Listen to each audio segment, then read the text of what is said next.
మేషరాశి మేషరాశి గురించి తెలుసుకుందాం. ఆదాయం 2, వ్యయం 14. ఇక్కడే మేషరాశి వాళ్ళకి గుండె బద్దలడిపోయింది అన్నట్టుగా ఉంటుంది. రాజపూజ్యం 5, అవమానం 7. కాబట్టి ఇక్కడ ఏం చేయాలి? జస్ట్ ఆదాయం తక్కువ, వ్యయం ఎక్కువ కాబట్టి పొదుపు సంఘానికి అధ్యక్షుడు అయిపోతే చాలు, మీరు హ్యాపీగా ఉండొచ్చు. రాజపూజ్యం 5, అవమానం 7 కాబట్టి మాట నోరు జారినప్పుడు కాస్త జాగ్రత్తగా మాట పొదుపుగా వాడేస్తే చాలు, అవమానం తగ్గిపోతుంది. ఎంత బాగుంది! ఈ టిప్స్ చాలా ఈజీగా ఉన్నాయి కదా, నేను ముందు పాటిస్తాను అవి. సరే, ఈ రాశి స్త్రీ పురుషాదులకు అన్ని విధములుగా అనుకూలంగా ఉంటుంది. మేషరాశి వారికి భాగ్య వ్యయాధిపతి అయినటువంటి సూర్యుడు 2, 3 స్థానాల్లో సంచరిస్తున్నాడు. ఏ వృత్తిలో ఉన్న వారికైనా ఎట్టి లోటుపాట్లు కలగవు.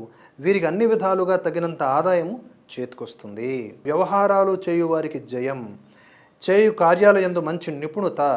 ఇతరులను తమ వశం చేసుకుంటారు మేషరాశి వాళ్ళు, మామూలుగా లేదు. ఓం భగముఖే భగని భాగోదరే అన్నట్లుగా వశీకరణం చేస్తారన్నమాట, మీరు వశం చేసేసుకుంటారు. అసలు చూసారా, ఆదాయ వ్యయాలు కాదు, ఒరిజినల్ ఫలం, రాశి ఫలంలో మీకంతా కూడా శుభమే ఉంది. కేవలం ఫస్ట్ లైన్ చూసి టెన్షన్ పడాల్సిన అవసరం లేదు. జీవన లాభములు కలుగును. అయితే పైకి ధైర్యంగా కనిపిస్తున్న కొన్ని పరిస్థితుల వల్ల పిరికితనం, అధైర్యం కలుగుతూ ఉంటాయి. కనుక భగవద్గీత, గురువుల ప్రవచనాలు విని మనలో మనం స్థైర్యం నింపుకోవాలి. సంఘంలో గౌరవాదులు, పెద్దవారితో పరిచయాలు, గృహంలో శుభకార్యములు. రాహువు కూడా మంచి పొజిషన్లో ఉన్నాడు కనుక గత సంవత్సరం కంటే బెటర్ రిజల్ట్స్ ఈ సంవత్సరం ఉంటాయి. హెల్త్ కూడా బాగుంటుంది. జీవిత భాగస్వామ్యంతో ఆనందం లభించి మంచి అన్యోన్నతతో జీవిస్తారు. శత్రువులే మిత్రులై సహాయ సహకారములు కూడా అందిస్తారు. ఎటు చూసిన మేషరాశి వారికి సూపర్ సూపర్ సూపర్ అన్నట్లుగా ఉంది. గతంలో నిలిచిపోయినటువంటి శుభకార్యములు కూడా తప్పక జరుగుతాయి. స్థిరాస్తి వృద్ధి జరుగుతుంది. శని ప్రభావం వలన భూ సంబంధ వ్యవహారములందు అధిక లాభములు, జీవన స్థాయి పెరుగును. అంటే మీ యొక్క లైఫ్ స్టైల్ కూడా డెవలప్ అవుతుంది, సుఖ సంతోషములు కలుగుతాయి. ఉద్యోగులకు మంచి కాలము. రాజకీయ నాయకులకు గురుబలం బాగుంది కాబట్టి వారికి బాగుంటుంది. కళాకారులకు రాజ్యాధిపతి 11వ ఇంట ఉండుటచే మంచి రెమ్యునరేషన్స్ తీసుకుంటారు, డేట్స్ ఫుల్గా ఉంటాయి. ఆ తర్వాత వ్యాపారస్తులకు కూడా బాగుంటుంది. ఇక విద్యార్థులకు కూడా మంచి జ్ఞాపక శక్తి పెరుగుతుంది బికాజ్ ఆఫ్ ద గురుబలం.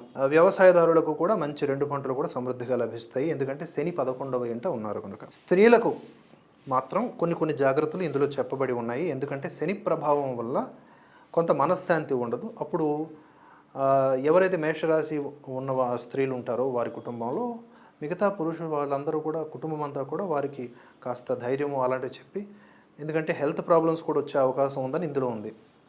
కనుక స్త్రీలకు కొంతమేర ఇబ్బంది అని చెప్పారు. నేను చెప్పా కదా, ఏ ఇబ్బంది ఉన్నా కూడా భగవన్నామ స్మరణ, చేసే పని పట్ల చిత్తశుద్ధి, తప్పకుండా మంచి జరుగుతుంది అనే ఒక పాజిటివ్ థాట్ మనల్ని నడిపించేస్తాయి. స్త్రీలు కాస్త జాగ్రత్తగా ఉండాలని చెప్తూ ఉన్నారు మేషరాశికి. మిగతా అంతా కూడా 100కి 100 మార్కులు.